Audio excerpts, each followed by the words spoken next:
I've been fascinated by the Matra Rancho ever since I came across one in a car park as a kid. At that age, I was proud to say that I could tell every car on the road just by its shape, but not only the car, but the brand was new to me, and it was utterly different from any other car that I'd seen. The Rancho was born out of necessity, using whatever parts Matra had to hand on a shoestring budget. But what they produced could be seen as the faltering start of the crossover boom. So, how did it all come to pass? Well, here's the Matra Rancho story.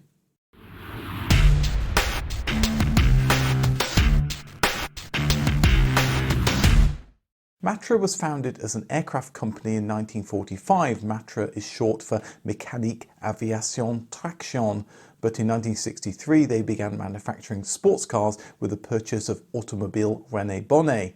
They competed in motorsports, running an F1 team in the late 1960s, and they had close connections with Renault.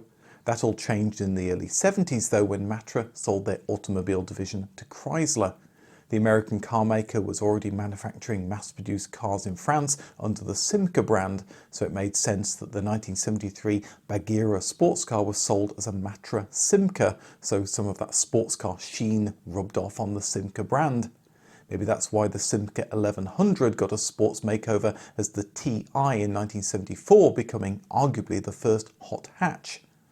The 1973 oil crisis that saw a quadrupling of the price of petrol had a profound effect on so many car companies, and Matra was one of them.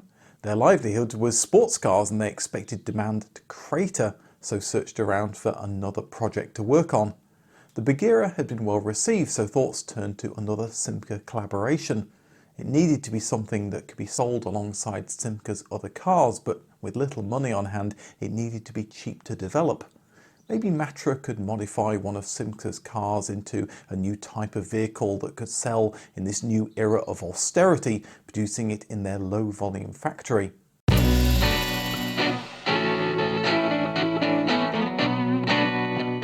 The Range Rover appeared in 1970, and the public warmed to a car that was a proper off-roader, but had more creature comforts than the Spartan Land Rover.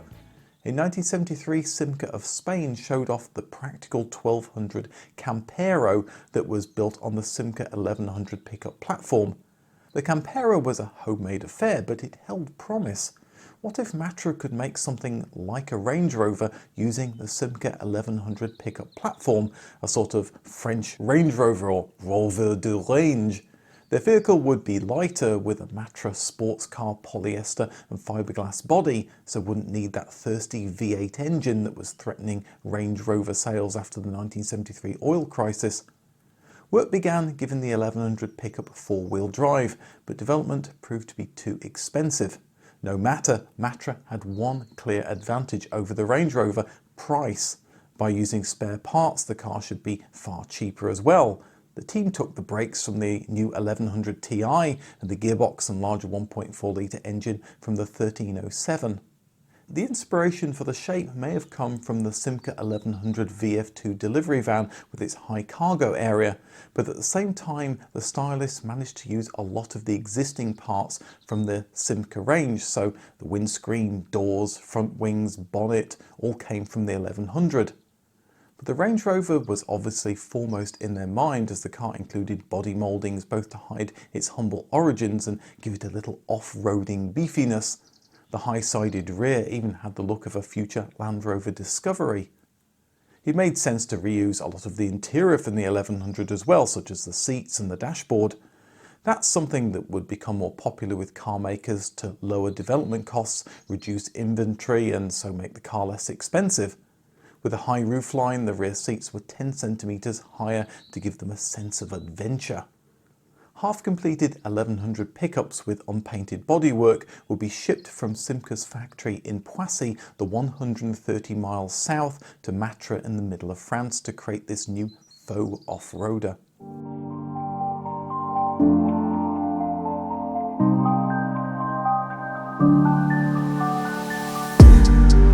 Matra launched their new multi-purpose leisure vehicle, as they called it, as the Rancho at the 1977 Geneva Motor Show. The car was clearly gunning for British Leyland's luxury off-roader with similar Matra and Simca lettering, their rugged off-roading looks and the split tailgate. To add to the Range Rover comparisons, the publicity shots showed the Rancho doing suitably off-roady things, using models that looked like this was the first time they'd been outside the safety of Paris. There was the option of an electric winch and, maybe more useful, a tow hitch. Customers could order a set of extra headlights mounted next to the windscreen. They could only be used when the ignition was switched off, the sort of thing that appeared on true off-roaders, but they had the side effect of allowing water to seep in and turn the chassis into dust. Matra and Chrysler's marketing team hinted at the car's off-roading chops, but never claimed it could do that much. After all, it was only front-wheel drive. But as they said, if you wanted a full-blown off-roader, go and buy something more expensive. The Rancho was less than half the price of a Range Rover. Heck, it was 20% cheaper than the Land Rover, and it was a lot more comfortable inside. This wasn't a car to climb mountains on the weekend, but then that wasn't the Rancho's target demographic.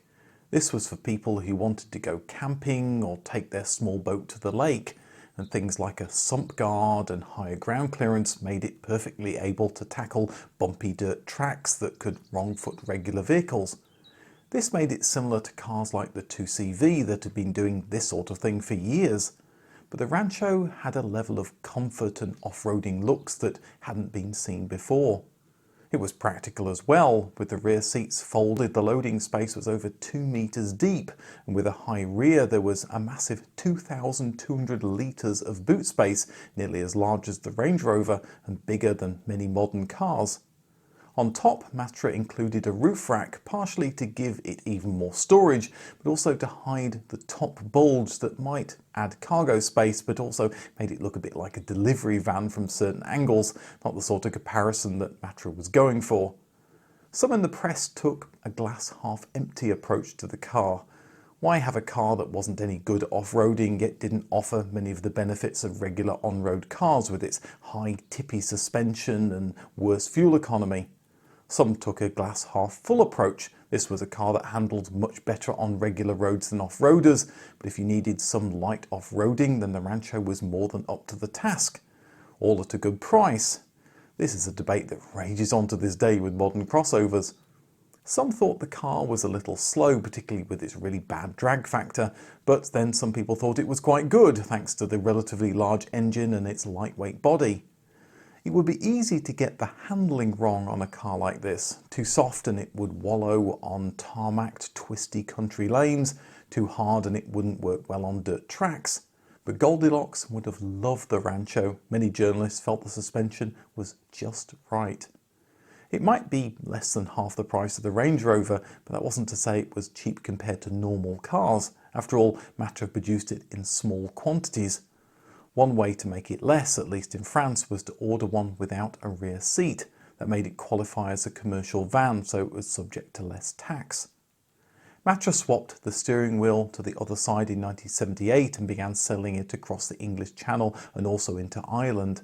Ever want to stretch the facts? Chrysler UK said the Rancho has become a very fashionable car in which to be seen along the boulevards of Paris. It may not have been quite that chic, but as it was the same price as a Volvo 240 or a Citroën CX Estate, Chrysler had to pitch it as something a little bit more upmarket. The problem was that both of these cars had more name recognition than Matra, but with the Simca name on the front, at least in France, the unique and practical Rancho soon gathered a loyal fan base. Production started at 30 cars per day, but quickly increased as demand grew.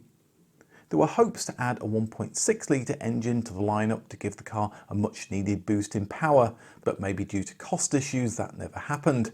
Instead, Matra went the other way, producing a low compression version of the engine that would run on lower octane petrol that was more widely available.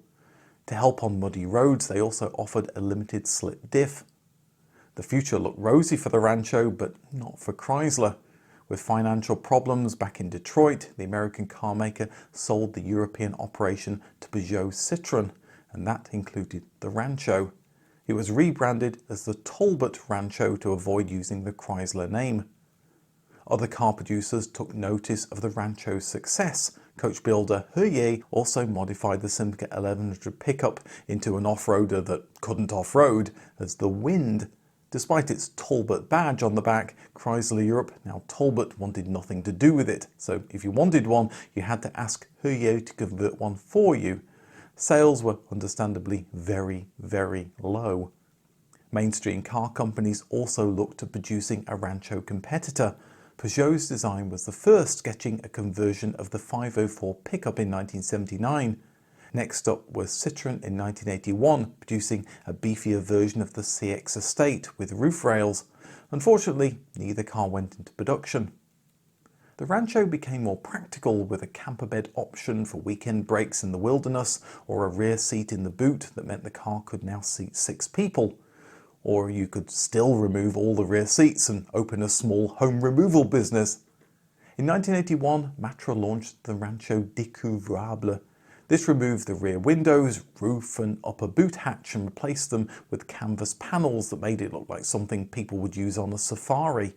Despite hopes this would find a new market with outdoorsy types, less than 200 were produced and it was dropped just a year later.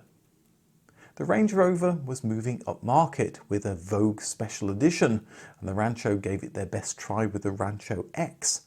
It featured metallic paint, alloy wheels, velour seats and more bits on the instrument cluster. With the Simca 1100 getting old in the tooth, by 1981 Matra had begun designing a second-generation car, this time using the Talbot Solara platform. Peugeot Citroën didn't want to commit the money to this side project though. They had their hands full keeping the lights on at Peugeot Citroën and had pinned all their hopes and their development money on the new Peugeot 205. Matra had no choice but to look to other partners and found themselves gravitating back to Renault as they'd done in the 1960s. This would strain the relationship with Peugeot Citroën and both companies would eventually part ways. The Rancho was Matra's biggest seller, and they saw this type of car as their future, not sports cars. So Matra pitched the second generation Rancho to Renault, this time based on the front-wheel drive Renault 18. It looked good on paper, but the devil was in the details. The Renault 18 was a 4-door, which meant the Rancho, a 3-door car, would have to use the short front doors. That would limit rear access.